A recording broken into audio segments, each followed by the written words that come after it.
take us on a brief tour already. Yeah. And they're not stock machines you've got out there. No. So not only are you an entrepreneur, a business person, write books, you also tinker with the machines that you do buy. You alter them for your purpose.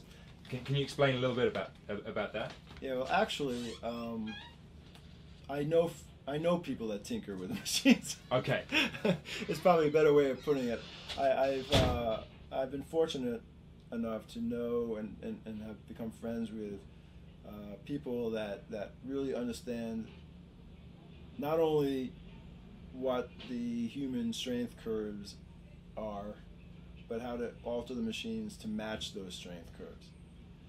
And although I understand it in concept and theory, I'm not the engineer. So I've been very lucky to have people build these machines for me over the years, and you know, to maintain those relationships. And you know, yes, they're all retrofit equipment. Again, you know, you want the resistance of the machine, the resistance curve of the machine, to match the resistance curve as best as possible of the human bodies. And again, just to avoid injury.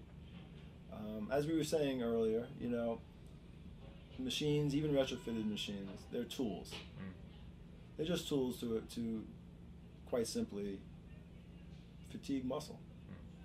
Hopefully when you're fatiguing that muscle, you're doing it deeply enough and you're doing it safely enough that you're not, in the process of fatiguing the muscle, you're not undermining one's health.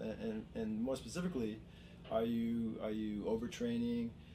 Are you irritating joints that might over the long term lead to arthritis and joint deterioration, things like that. So, you know, life is tough enough as it is. Just living life is hard on the body.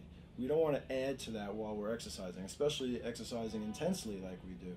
So you have to take all precautions to be as gentle on the joints as possible while you're working out very intensely. You know, but they're just tools. Yeah.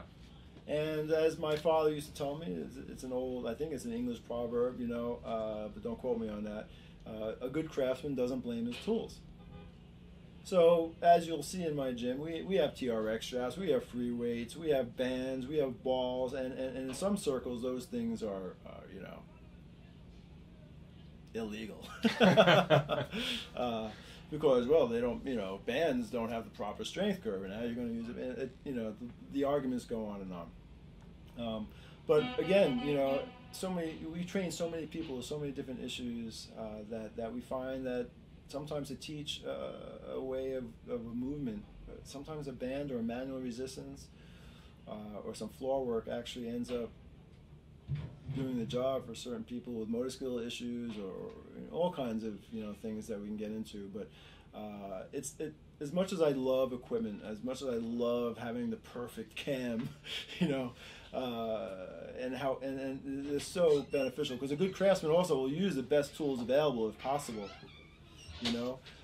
But if they don't have the good tools, we know what to do. Especially if you know, there are some machines that I think are the best machines in the world.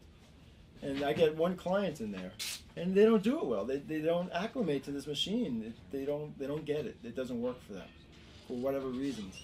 All right, let's go to the floor. You know, I don't care. You know, my feelings aren't hurt. Yeah. Dude,